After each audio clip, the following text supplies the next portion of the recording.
और आज जो मुद्दा मैं आपके सामने लेकर आया हूं ना दोस्तों, क्योंकि इसी वादे के साथ प्रधानमंत्री नरेंद्र मोदी मुख्यमंत्री से प्रधानमंत्री बने थे।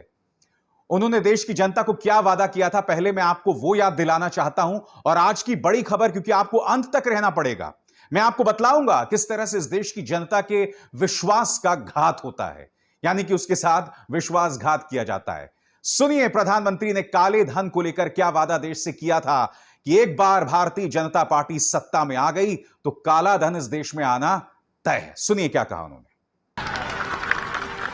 ये लूट चलाई है और बेशर्म होकर के कहते हैं सरकार आप चलाते हो और पूछते मोदी को कि कैसे लाए।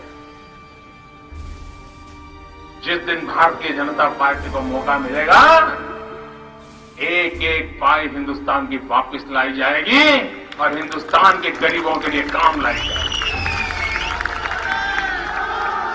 ये जनता के पैसे हैं, गरीब के पैसे हैं। हमारा किसान खेत में मजदूरी करता है, उससे निकला हुआ धन है, वो धन पर हिंदुस्तान का अधिकार है, हिंदुस्तान के कोटि कोटि गरीबों का अधिकार है और उनको वो धन मिलना चाहिए। तो सुना आपने। अब मैं आपको बताना चाहता हूं कि आज ही की खबर क्या है। आपके स्क्रीन पर दोस्तों यह है स्विस नेशनल बैंक की तस्वीर, और आप जानते हैं उनका एक आंकड़ा आया है, और वो आंकड़ा क्या कहता है आपके स्क्रीन पर। यह है इंडिया टुडे की खबर। Indians funds in Swiss bank climb to ₹20,700 crores, highest in 13 years। जिसका अर्थ क्या है कि पिछले 13 सालों में इस वक्त स्विस बैंक के अंदर जहां बड़ी तादाद में काला धन जमा किया जाता है, वहां पर भारतीयों के 20,700 करोड़ रुपए हैं। इस देश के प्रधानमंत्री ने प्रधानमंत्री बनने से पहले हमें बहुत बड़े बड़े वादे किए थे। हमें यह तक बताया था कि अगर यह काला धन जो है आ गया तो गरीब की जेब में 15 से 20 लाख रुपए चला जाएगा। और आपके सामने हकीकत है दोस्तों, पिछले 13 साल में सबसे ज्यादा पैसे इस वक्त भारतीयों के हैं, 20,700 करोड़। क्या वजह है इसकी बताइए? क्या यह काला धन है? हालांकि यह रिपोर्ट यह कह रही है कि इसे काला धन अभी नहीं कहा जा सकता, इसे काला धन अभी नहीं कहा जा सकता। मगर मैं आपसे पूछना चाहता हूं, लोग विदेशी बैंकों में अपने पैसे कब डालते हैं? वो तब डालते हैं दोस्तों जब देश के अंदर एक आर्थिक हालात जो हैं वो खराब चल रहे हों। वो तब डालते हैं जब देश के अंदर एक बहुत बड़ा आर्थिक संकट आने वाला हो, या आ रहा हो, या मौजूद हो। ये वो देश है जहां बैंक्स लगातार कंगाल हो रहे हैं। ये वो देश है जहां पर कई लोग, जिन्हें प्रधानमंत्री मेरे मेहुल भाई कहते थे, मेहुल चोकसी, नीरव मोदी और तमाम लोग, विजय माल्या, देश का पैसा लेके विदेशों में जाकर बसे हुए हैं। और यह सब हुआ है पिछले 7 सालों में। और अब आपके सामने खबर, पिछले 13 सालों में सबसे ज्यादा 20,700 करोड़ रुपए इस वक्त स्विस बैंक्स में। प्रधानमंत्री मैं नहीं भूला हूं जब आपने कहा था कि अगर काला धन इस देश में आ गया तो हर गरीब के जेब में कितना होगा? 15 से 20 लाख करोड़ रुपए। सुनिए क्या कहा था आपने। अरे एक बार ये जो चोर लुटेरों के पैसे विदेशी बैंकों में जमा है ना, उतने भी हम रुपये ले आए ना, तो भी हिंदुस्तान के एक एक गरीब आदमी को मुफ्त में 15-20 लाख रुपए यूं ही मिल जाएगा। कितने रुपये? ये हमारे एमपी साहब कह रहे थे रेलवे लाइन, ये काला धन वापिस आ जाए, जहां चाहो वहां रेलवे कर सकते हो। मैं आपसे समझना चाहता हूं क्या हुआ आपका वादा। वो गाना है ना, क्या हुआ तेरा वादा, कहां गया आपका वादा? आपके इस वादे का सहारा लेकर एक रामदेव नाम के योग गुरु हुआ करते थे, जिन्होंने देश को मूर्ख बनाया, और आज वो योग गुरु से लाला रामदेव बन गए हैं, बिजनेस गुरु बन गए हैं। आज वो बैठकर हमारे डॉक्टर्स को गाली देते हैं, वैक्सीन्स को गाली देते हैं कोरोना की। और इनका जो सबसे बड़ा आंदोलन था, जो रामलीला मैदान में हुआ था, वो काला धन के खिलाफ हुआ था। आज इनमें से कोई काले धन की बात नहीं करता। प्रधानमंत्री, आपका एक और बयान मैं देश की जनता को सुनाना चाहता हूं। इसमें प्रधानमंत्री क्या कह रहे हैं आप खुद सुनिए। प्रधानमंत्री इससे कह रहे हैं कि देश का रुपया वापस आना चाहिए या नहीं आना चाहिए। सुनिए प्रधानमंत्री क्या कह रहे हैं।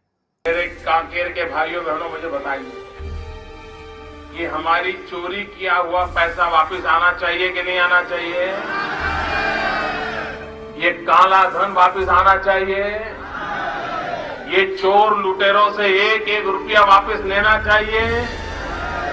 इस रुपयों पर जनता का अधिकार है कि नहीं है? ये रुपया जनता के काम आना चाहिए। प्रधानमंत्री यही बात तो मैं भी कह रहा हूं, बिल्कुल आना चाहिए। किसने रोका है?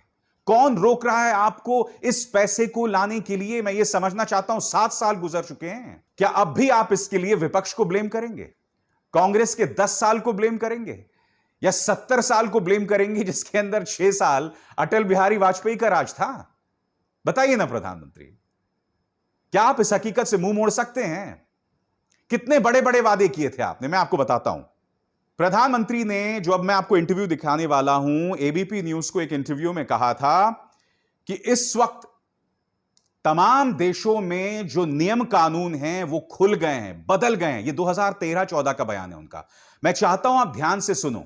प्रधानमंत्री ने कहा था कि अब मुश्किल नहीं होगा इस देश में काला धन आना, क्योंकि फितरत बदल चुकी है, लोगों की सोच बदल गई है और देश की सोच बदल चुकी है। मैं आपसे समझना चाहता हूं प्रधानमंत्री, आपने इस बदली हुई सोच का पिछले 7 साल में फायदा क्यों नहीं लिया? बताइए ना। आपने तो बादलों का फायदा ले लिया था ना, पुलवामा में, बालाकोट में हमला करने के लिए, पुलवामा के जवाब में। तो जब आप उस वक्त बादलों का फायदा ले सकते थे, तो इस वक्त जो बदली हुई सोच है, मैं सुनाता हूं प्रधानमंत्री ने क्या कहा था, फिर मैं इसकी चर्चा करता हूं। सुनिए। हमारा स्टैंड ये है कि जब हम सरकार में आएंगे तो हमारी ये प्रायोरिटी रहेगी कि दूध का दूध, पानी का पानी करेंगे। अगर मानो नहीं है तो भी ये हवाबाजी बंद हो जाएगी, और अगर है तो हम लाएंगे। किसी का अनुमान है कि इतने लाख करोड़ है, किसी का अनुमान है इतने हजार करोड़ है, तो ये अलग अलग लोगों के अलग अलग इंफॉर्मेशन चैनल है। अधिकृत जब सरकार में हम बैठेंगे तो अधिकृत जानकारियां मिलेगी। दूसरा, ये विषय तो है, इसको तो कोई इनकार नहीं कर सकता। छोटा है, बड़ा है, मतभेद हो सकता है, लेकिन एक बार देश हित में ये क्लियर होना जरूरी है। अब इसके लिए लीगल टीम की जरूरत पड़े, इंटरनेशनल रिलेशन को जानकार की टीम पड़े, इंटरनेशनल लॉ को जानना, ऐसे लोग बैठेंगे, फ्रेमवर्क तय करना पड़ेगा। हो सके तो विदेशों से संधि करनी पड़ेगी ताकि वो अपनी बातें हमारे सामने डिस्कस करें। तो उसके जितने पहलू, और ये आशा क्यों जगी है कि दुनिया के कई देशों ने अपने कानून बदले हैं और इसका लाभ हिंदुस्तान ने लेना चाहिए, उसमें से आया। काले धन की इतनी तीव्रता पहले नहीं आई थी। ये आई इसलिए कि कई देशों ने अपने चीजों को निकलवाया, उसके कदम उठाए। तो भारत ने भी आज जब अंतर्राष्ट्रीय माहौल बदला है तो फायदा लेना चाहिए। भारत को आखिर इस बदली हुई सोच का फायदा क्यों नहीं हुआ प्रधानमंत्री? या कहीं ऐसा तो नहीं है कि यह भी एक जुमला था? क्योंकि 15 लाख तो जुमला था ही। हालांकि प्रधानमंत्री, आपने खुद कहा था कि एक बार काला धन आ जाए तो 15 से 20 लाख रुपए जो हैं वो देश के गरीब की जेब में आसानी से चले जाएंगे। और यही नहीं, आपने इतना बड़ा नोटबंदी किया था। और मैं आपको बताना चाहता हूं, 4 साल पूरे होने पर प्रधानमंत्री ने क्या ट्वीट किया था आपके स्क्रीन पर। Demonetisation has helped reduce black money, increase tax compliance and formalisation and given a boost to transparency. प्रधानमंत्री ने क्या कहा, इसका मैं हिंदी में अब तर्जुमा करना चाहता हूं। आज 8 नवंबर को नोटबंदी के 4 साल पूरे हो गए हैं। इस मौके पर प्रधानमंत्री नरेंद्र मोदी ने एक बार फिर नोटबंदी से देश को हुए फायदों को गिनाया। प्रधानमंत्री ने ट्वीट करके कहा कि नोटबंदी ने काले धन को कम करने और कर अनुपालन व फॉर्मलाइजेशन को बढ़ावा दिया है। इसका नतीजा हुआ है कि पारदर्शिता को मदद मिली है। यह प्रधानमंत्री ने कहा था दोस्तों, जब 4 साल पूरे हुए थे नोटबंदी के।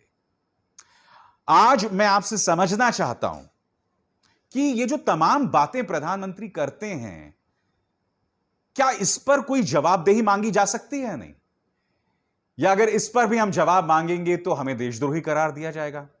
वादे आपके थे, वादे मेरे नहीं थे, वादे विपक्ष के भी नहीं थे। और बात यहां नहीं रुकती है दोस्तों, मैं आपको बताता हूं क्या हुआ है। आपकी स्क्रीन पर एक खबर देखिए। अप्रैल जून में भारत की जीडीपी -24% हो गई थी, -24%। और इसमें सिर्फ कोरोना का योगदान नहीं था, इसके अंदर पिछले 7 सालों में अर्थव्यवस्था की जो बदतर हालत है, जिस तरह से इन्होंने इकोनॉमी को हैंडल किया है, उसका परिणाम हमने देखा। आज आप लगातार देख रहे हैं, पिछले 50 सालों में यह आंकड़ा है, पिछले 50 सालों में बेरोजगारी को लेकर इतने बदतर हालात कभी नहीं हुए।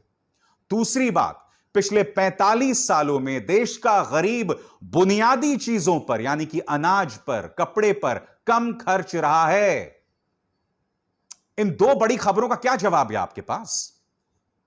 और सबसे बड़ी बात फिर दिखाना चाहूंगा, वो खबर जो आज इस कार्यक्रम में मैं कर रहा हूं।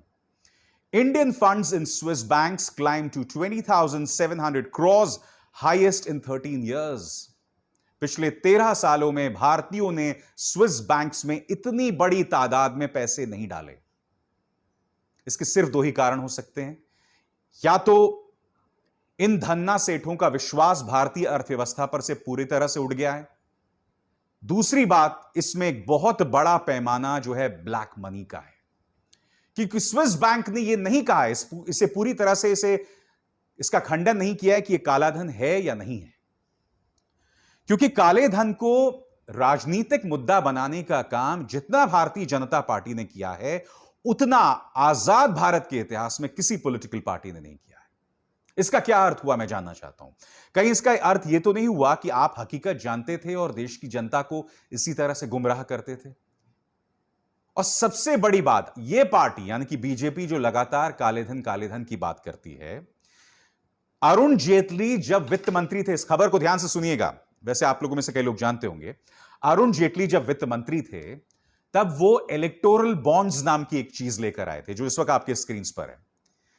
इलेक्टोरल बॉन्ड्स यानी कि आप राजनीतिक दलों को चंदा दे सकते हैं और यह चंदा किसने दिया, इसकी कोई जानकारी जो है वो सार्वजनिक नहीं की जाएगी। गुप्त चंदा दिया जा सकता है राजनीतिक दलों को। और क्या आप जानते हैं कि इलेक्टोरल बॉन्ड्स सबसे ज्यादा जो गुप्त चंदा आता है, ये सबसे ज्यादा चंदा भारतीय जनता पार्टी को पहुंच रहा है। यानी कि वो पॉलिटिकल पार्टी जिसने कहा था कि काला धन आ जाएगा और काला धन आने के बाद गरीब की जेब में 15 से 20 लाख रुपए आएंगे, आज की तारीख में वो गुप्त चंदा अपनी जेब में भर रहा है। इससे ज्यादा कल्पना से विचित्र आखिर क्या हो सकता है, मुझे बताइए ना आप। क्या हो सकता है? और मैं दावे के साथ कह सकता हूं, कहने को इंडिया टुडे की खबर है, मगर मैं दावे के साथ कह सकता हूं मुख्यधारा का मीडिया से छुएगा भी नहीं, इस खबर को छुएगा भी नहीं और प्रधानमंत्री से जवाबदेही भी तलब नहीं करेगा। उनसे पूछेगा भी नहीं कि तुमने क्या कहा था, आपने क्या कहा था इस देश की जनता को और आज हो क्या रहा है। आपके सामने मैंने आपको बताया जीडीपी की क्या हालत हो गई है, सकल घरेलू उत्पाद -23%। नोटबंदी की वजह से छोटे छोटे धंधे बर्बाद हो गए हैं। काला धन जो है वो 13 साल में रिकॉर्ड तोड़ रहा है। ये तमाम चीजें हकीकत हैं। ये खुद स्विस बैंक का अकाउंट है। अंधभक्ति से बाहर निकलिए मित्रों। खैर, बोल के लब आजाद है तेरे में हमारा जो फलसफा है वो इसी तरह से मुद्दों को उठाना है, सरकार को जवाबदेह बनाना है और हम बनाते रहेंगे। नमस्कार।